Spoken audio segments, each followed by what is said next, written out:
To begin with, look, 2019 NEXO is what's next for Hyundai's driven energy unit vehicle designs.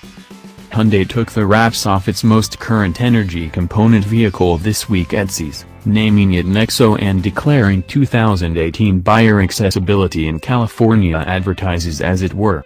It replaces the active Tucson FCEV, which was the automaker's unique hydrogen power module vehicle.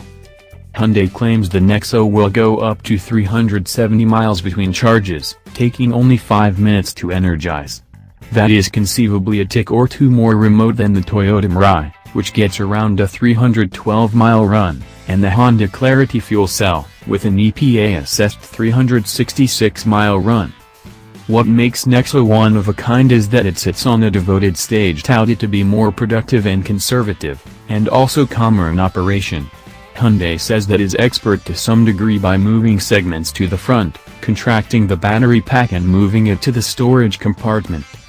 Power-wise, the NEXO offers a 95 kW energy component and 40 kW battery pack.